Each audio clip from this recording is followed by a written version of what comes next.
Today's title is Evaluation Wisdom, and we're using the word evaluation in place of judgment, not because the word judgment shouldn't be there, it's in the text, but because we're trying to maybe give it a little more context.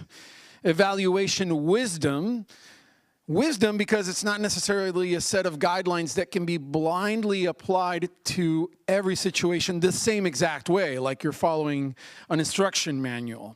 Evaluation wisdom. It's guidance on judgment and critique from the Sermon on the Mount.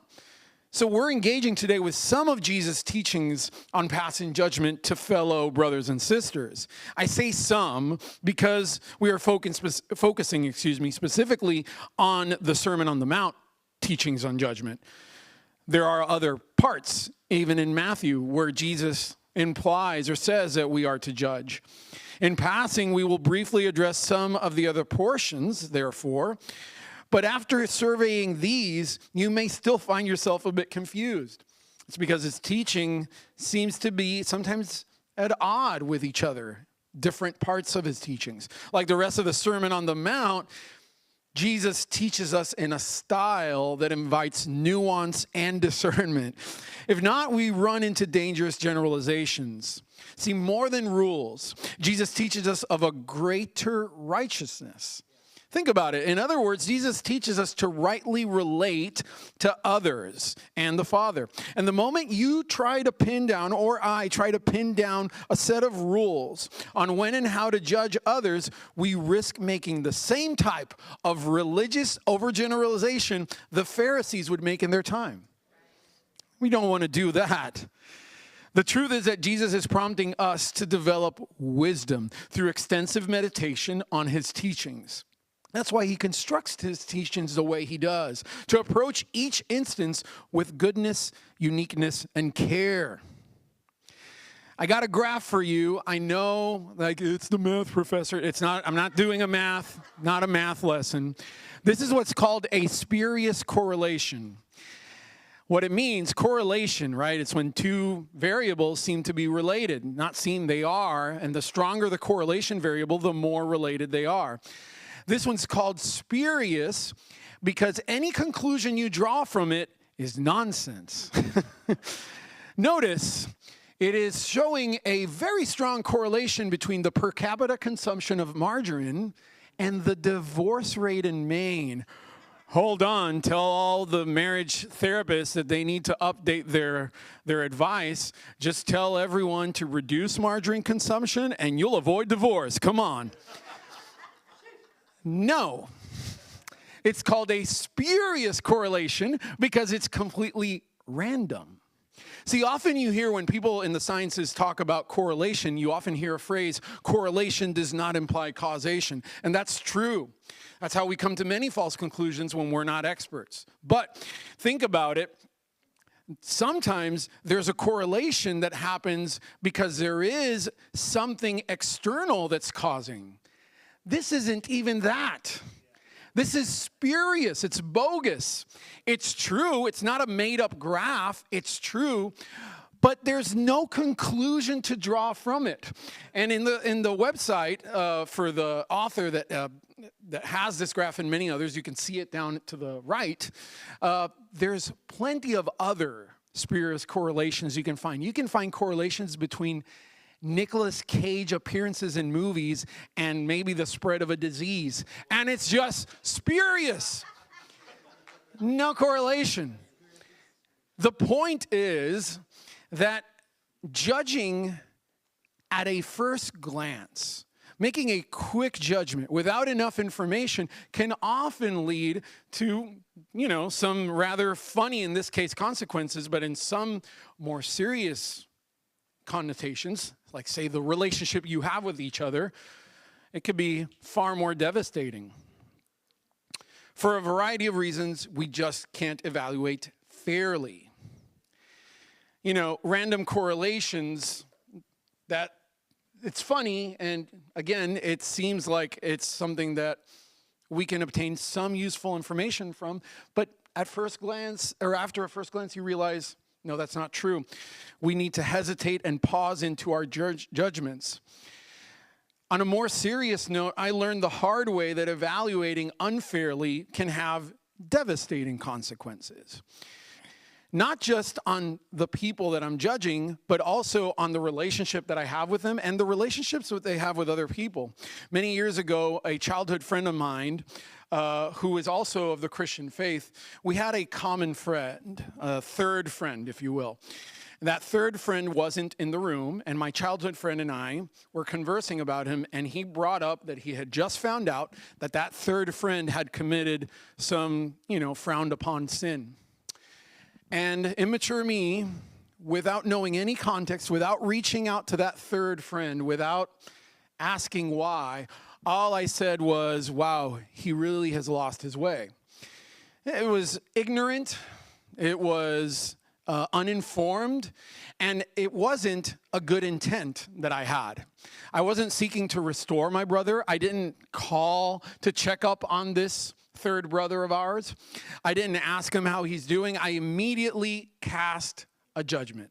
I said, he's lost his way. The irony is that my childhood friend who was listening to me say this, he had recently done the same thing, and he had been thinking about confessing and talking with me, and I ruined that. See, he grew up in the faith.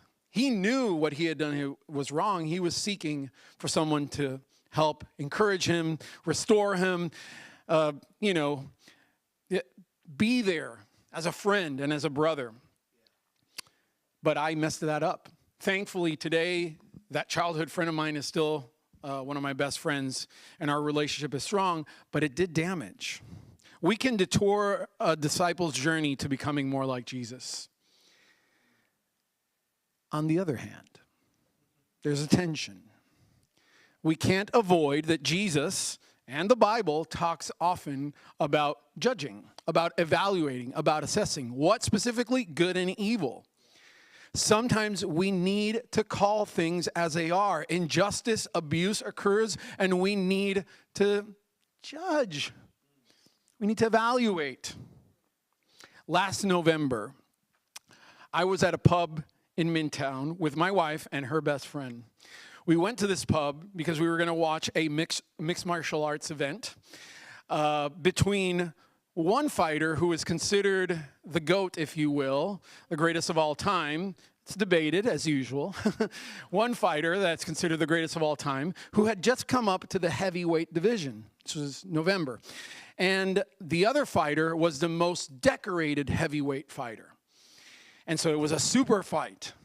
So we went there. Katya and her friend, they were like, whatever. They went with me to be there with me. And as the events of the night unfold, different fights are happening before the main event, the one I went to see. And finally, the time arrives, the fighters are getting ready, the lights are dimming, and a random guy about my age comes to our table. And he proceeds to start a conversation with me. He asks, who do you got? Who are you rooting for? Who do you think is going to win? And I give him my take, but I say something along the lines, it would be cool to see the more decorated heavyweight win because, it would be a shakeup, a change. And his reply, pause, parenthesis, the GOAT, if you will, was African American. The decorated heavyweight was white. Unpause. His reply was, yeah, because us whites got to stick together. Not making this up. By the way, if you're judging locations, this was Midtown. So don't judge locations either. So he says that. I'm shocked. My wife is shocked. And if you know my wife, she's kind of like real life Gloria Pritchett, if you know that reference. So she's about to light a fuse. So I'm trying to calm her down. Eyes wide open, I proceed to say to the guy, listen, this is the wrong table for that. God bless you. Be on your way. He persists. At this point, I point out to him that all three of us were from the island of Puerto Rico, born and raised there, moved to the States. So I point that out, just letting him know, like, hey, like this rhetoric, not cool with it. His reply, as he insists, is, well, you look white, so why wouldn't you say you're white? So, yeah, laugh to not cry. I agree. The shock and then the adrenaline and then the nervousness all happened, and the judgment, it was there. I had judgment, man. I proceeded to eventually convince him, bro, move along, not the right table for this. God bless you, God loves you. He moved along. I'm nervous. I don't know if he's there with a group, and I just told him that I'm Puerto Rican and that my friends are Puerto Rican. I don't know what they're going to do to us, if there is a them.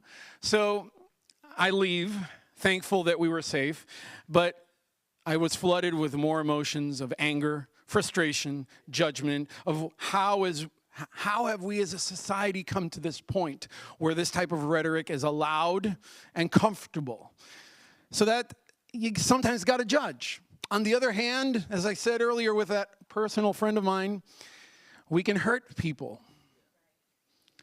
So there's a tension. What does Jesus say about it?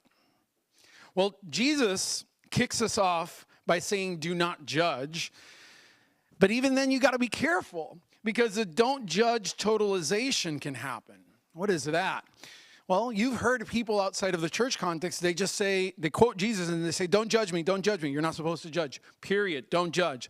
Some people who are not committed to the Sermon on the Mount teachings often quote verse 1 as an overriding principle that prohibits any judging, thereby lacking the nuance that Jesus infuses into his teachings.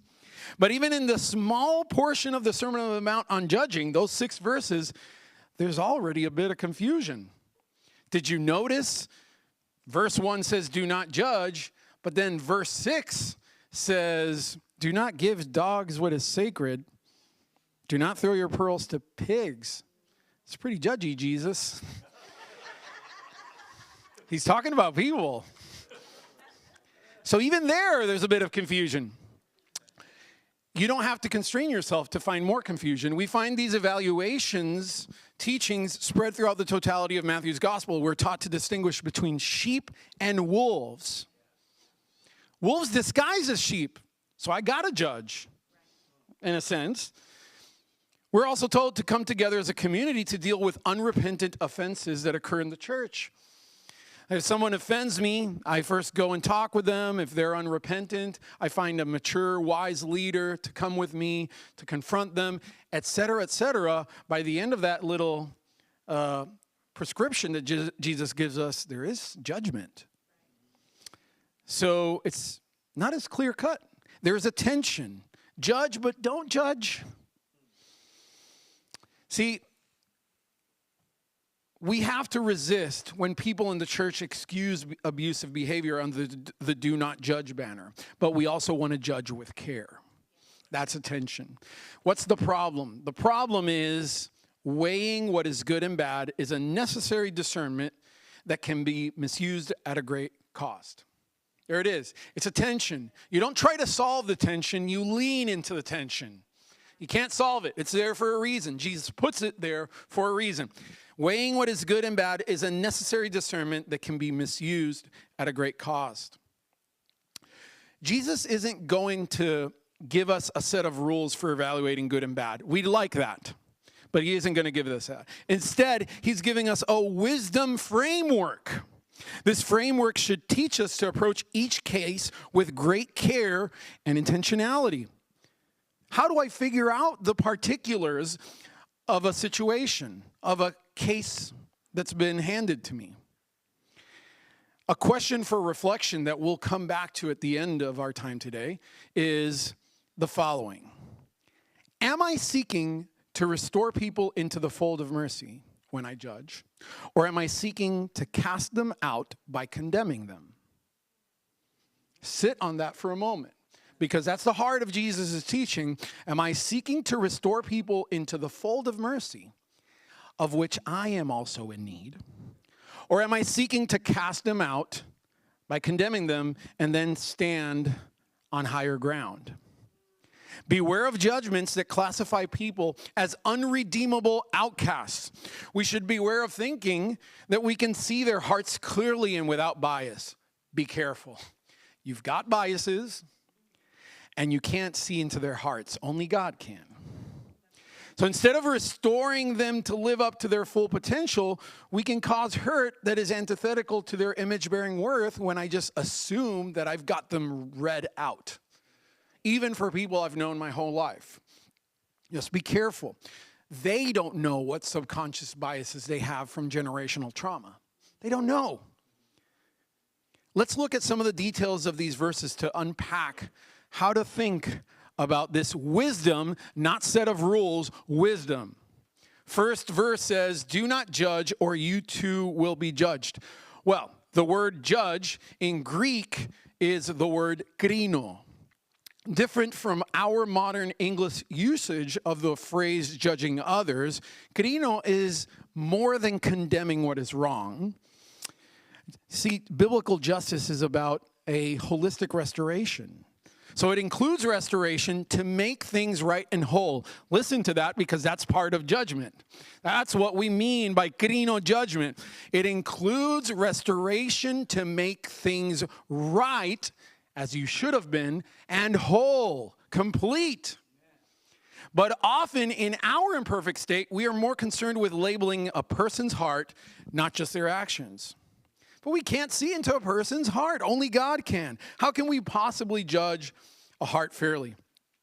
Jonathan Pennington, which wrote one of the commentaries on the Sermon on the Mount that we've been alluding to throughout the series, he translates verse 1 this way. Jonathan Pennington says verse 1 should be read, do not judge unfairly, lest you be judged the same way.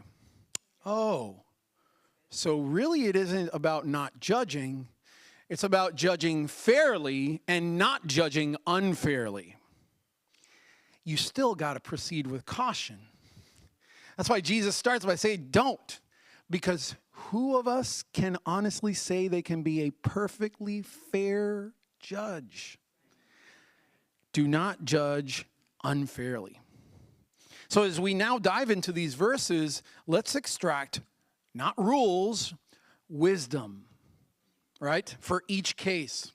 So wisdom principle number 1 for evaluating is we must recognize that we are not qualified to evaluate the heart of a fellow image bearer. We are not qualified to see into their heart, right? We're not God. Not only can I not see the heart of others, but how can I fairly evaluate the faults of others if I can't see my own faults? Whew. How can I effectively diagnose the problems of their hearts when I can't see my own? Verse 3, why do you look at the speck of sawdust in your brother's eye and pay no attention to the plank in your own eye? How can you say to your brother, let me take the speck out of your eye, when all the time there is a plank in your own eye? I have to, if I'm going to judge fairly, that's what Jonathan Pennington is trying to articulate in his translation. If I'm going to judge fairly, I got to clear the vision field from all the stuff that's getting in the way. I have to. Howard Thurman, who was a civil rights leader and spiritual mentor to Martin Luther King Jr., puts it this way: what I condemn in others may be but a reflection of myself in a mirror. See, if I can cast people into a condemned category over here, that I stand above, it's going to make me feel better about myself, especially if it's a sin that I struggle with. If I struggle with pride and this person is singing their own praises all day more than I do, yeah, they take it too far. You know what I mean because you're like me. You do this too. I do it. We like to place in other categories so that we're not condemned. If there's someone worse, I'm not going to get condemned. But listen, the gospel gives us a way out of condemnation that doesn't require you to find someone worse than you. It's mercy. It's mercy. Wisdom point number 2. Hasty judgment cautions us to dwell on the mercy we have received. And that's where we start. Hasty judgments, meaning quick. If I'm quick to pass judgments, if I notice that there's a pattern in my life where I pass judgments consistently on people around me without knowing all the details, without diving into their personal history, their mental health history, without having a relationship with them, if I do that all the time, I need to dwell on mercy a little more, on the mercy that I have received. Jesus says, again, do not judge or you too will be judged. For with the judgment you pronounce, you will be judged. And with the measure you use, it will be measured to you. Jesus just wants us to realize that if we expect radical, undeserving mercy, should we not extend it? He teaches on this. He has parables about this where someone is forgiven and then they go and don't want to forgive a lesser offense. So we have to fully grasp God's mercy. And looking inward is a beautiful way to do that. I don't need to fear to look inward because Jesus still loves me. See, when you are the prodigal son that's returning back to the Father isn't like, I can't wait to see what he's got to say to me. The Father runs towards you. And the Father was already looking to the horizon, hoping you'd show up. That's why I ran outside in the first place. So I don't have to fear looking within. He's waiting for me. He's waiting for me. In Ephesians 4, verse 32, it's not on the screen. It says, be kind and compassionate to one another, forgiving each other just as in Christ God forgave you. Scott McKnight, in his own Sermon on the Mount commentary, he talks about the kingdom being a society for reconciliation instead of damnation. So now we're getting to the crux of it. It's not just judge fairly, but why are we judging fairly? We're judging fairly because we want judgment that is more holistic than just condemnation. It's about reconciliation, not damnation. It's about restoration. It is about restoring us to what we were supposed to be. And that includes me and the person I'm judging. Both of us, we both need restoration. Point number 3, mercy seeks to restore but not excuse bad behavior. Mercy is in the interest of restoring. Often, as Christians or non-Christians, people can treat mercy like it's a blanket get out of jail card, and it's like, all right, well, just don't judge and forgive, and that's it. But mercy holistically is about restoring. It's about repairing. It's about bringing it back to life. It's about making you whole. That's what mercy seeks to do. So, no, mercy is not an excuse for bad behavior. We need to call it out. We need to. Verse 5, Jesus says, you hypocrite, first take the plank out of your own eye, and then you will see clearly to remove the speck from your brother's eye. Did you notice what Jesus is very subtly saying there? When you finally can judge fairly, the point is to help. The point is to help, not to classify on this category while I stand on the higher ground, Anakin. No. I want to invite them into the process of being renewed, restored, healed. You want to help your brother. That's what Jesus is saying. Don't classify, bring them into the restoration process, which you need as well. Point number 4 of the wisdom principles that we're extracting from Jesus' teachings. If you do want to extend mercy, the way to cultivate it is first examining your own heart and actions. We must first examine our own hearts and actions. That's why Jesus says to take the plank out of your own eye. First self-examine. Self-examination is something that's been part of the Christian practice since the very beginning of the Christian movement.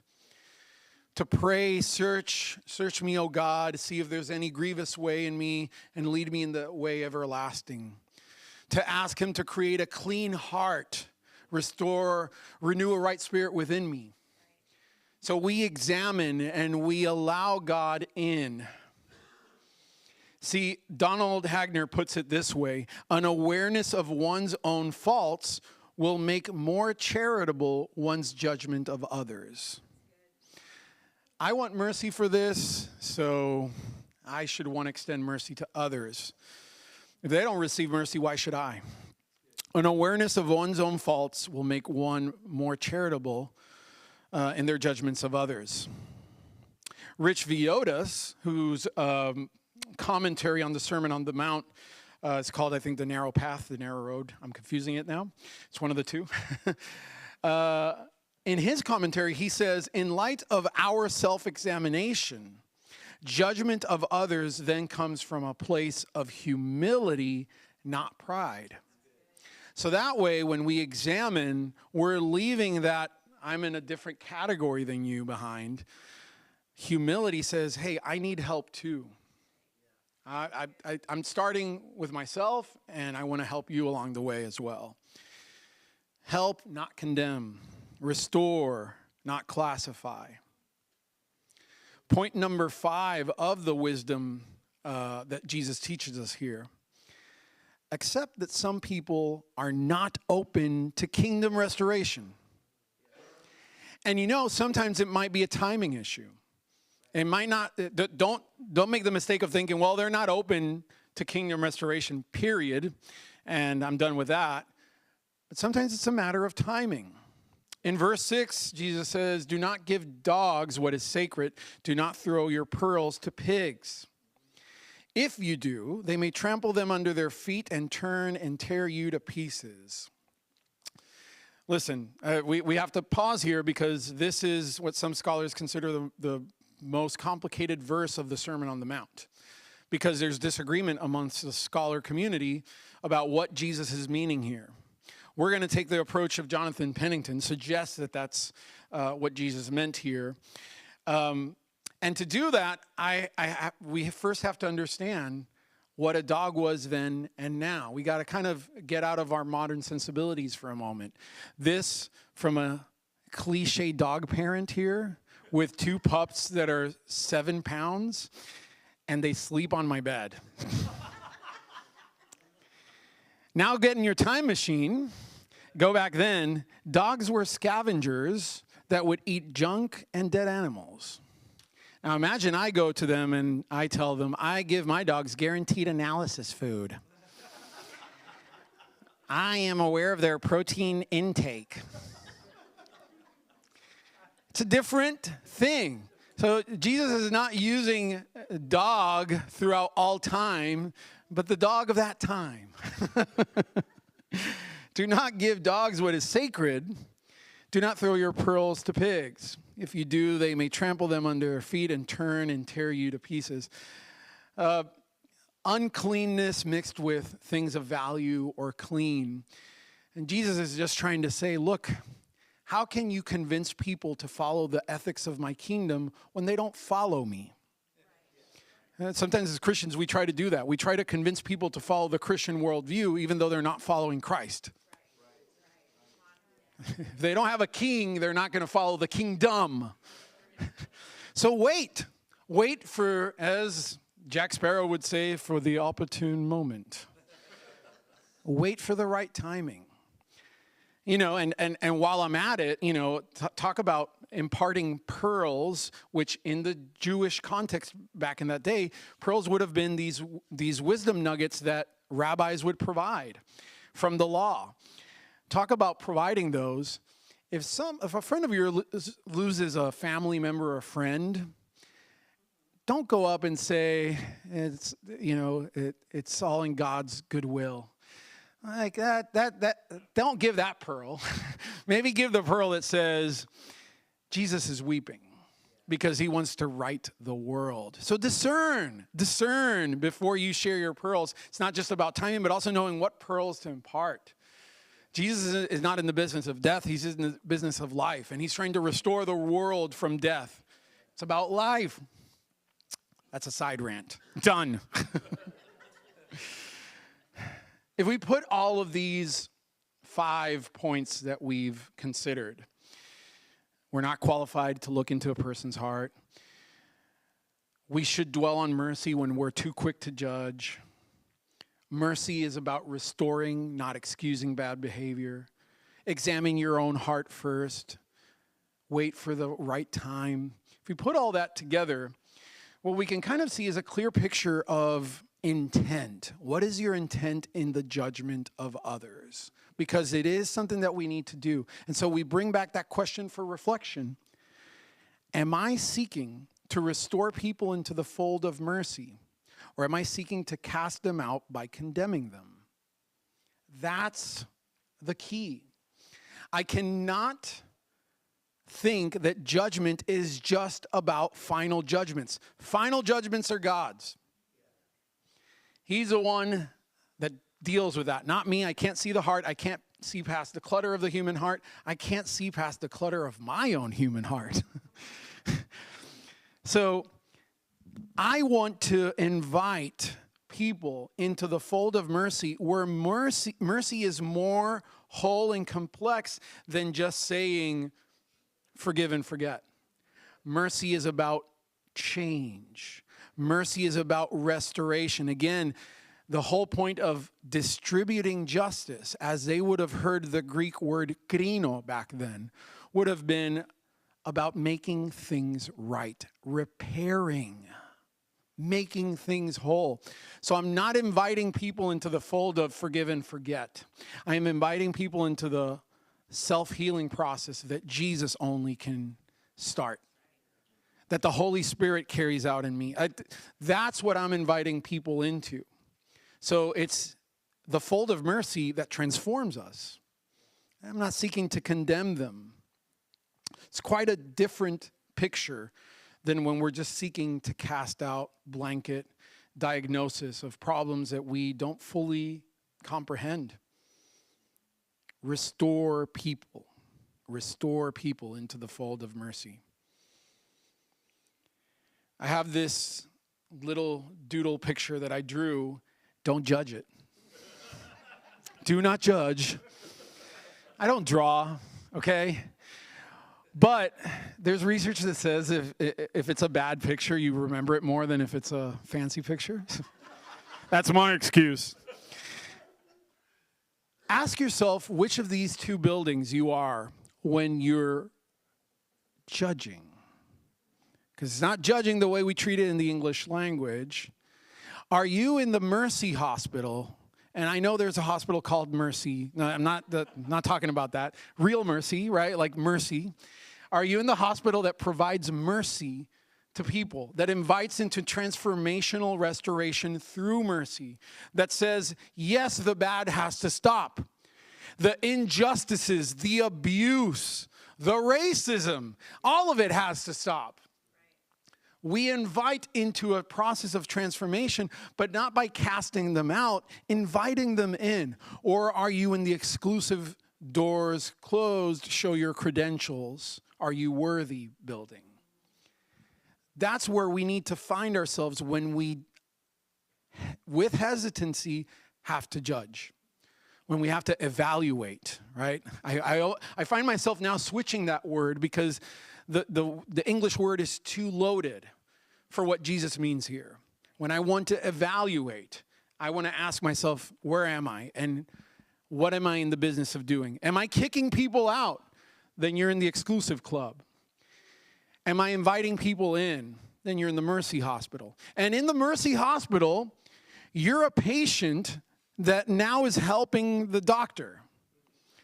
You're a patient, though. You still need to heal. It's not like you got it all figured out now. You're a patient in the Mercy Hospital that is helping the staff. It's very different.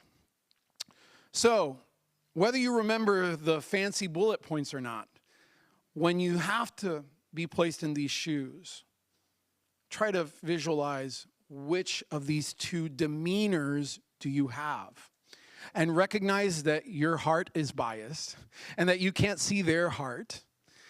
And that, yes, you still need to call good, good, and bad, but that you very rarely can do it fairly. Very rarely. You don't have all the information.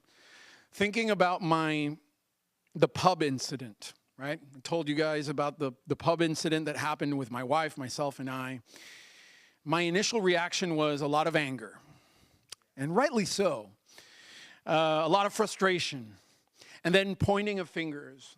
I was upset, and I kept asking myself, how did we allow ourselves as a society to be here? And I kept thinking about all the different things, political and not, that have led to a moment like this where it's normalized. But the more that I wrestled with this passage, and I've been thinking about this pub incident now more because of this passage, the finger started to turn a little bit. As I was pointing it to the perpetrators and to these invisible agents that have caused this world that normalizes racism and things like that, I kept not wanting to confront what was within. And I was transported to almost 20 years ago when I first arrived on the U.S. mainland from Puerto Rico, which is a U.S. territory, and I had come for grad school. Now, I joined a cohort of students in grad school that were minorities. It was a diversity program, and I was one of the many diversities. In STEM, there's often underrepresented groups, typically African Americans, Native Americans, Hispanics, and women. They're underrepresented still to this day in the STEM workforce. We need more representation. So that group was very diverse. Feeling comfortable in that group, I remarked on a joke that our cohort was familiar with from a particular very famous comedy show of the time. I quoted the joke intending to laugh with them, and I didn't make much of it at the moment, since in my ignorance, I was one of them, because, well, I'm not outside of being an ethnic minority. But later I learned that I had shocked and offended someone in the group. With little personal understanding of the experience of that person as an ethnic minority, they weren't Puerto Rican. I had just thrown something around that was very hurtful. I treated a delicate matter flippantly and unknowingly and ignorantly, and it caused great shock and hurt. I don't know if my relationship with that person was ever the same again. It was cordial. My ignorance was shocking to me as I thought about it more, even as a fellow ethnic minority. And it had that same ignorance had damaged the relational environment. As I have reflected recently on this, I have felt a little worse about it. But I've reminded myself that I'm not excusing the pub incident. I'm not excusing that. Mercy is not blanket forgive and forget. It's forgive to work on ourselves. It's restoration. And so as the finger swirls between this incident and myself, I recognize they're a patient as much as I am, and maybe I've been here longer. Who cares? We all need the same doctor. And that doesn't mean I'm not judging what that happened. That was wrong. Racism is wrong. What they said to me and my wife and our friend, all three of us, that was wrong, period. That mentality, that divisiveness, that wall of hostility that scriptures condemn, that is wrong. But here's the kicker. If I want the world to be transformed, I've got to start with me. I've got to start with me. If I want the world to heal from divide, if I want the world to heal from hate, I've got to start here. So it's not that I'm not addressing that. It's not that I'm not excusing it. It's not that. I want to start with me because I recognize that the problem is here too. All of our hearts are broken and need Jesus. So remember this, The kingdom transforms the world by starting within. That's what Jesus is inviting you into. To heal the world, Father, heal me. We all fall short. And may I not excuse injustice, abuse, racism, but may I be part of the solution that says, I need work too, whether it's more or less, who cares? Let's work at it together. I invite you into this hospital of which I am a patient, but I'm going to help the doctor. He's the one that does it. As we think about this and meditate, I want to invite you to stand with me and pray and allow God to search your own heart. And remember, there's no shame because Jesus took the shame upon the cross.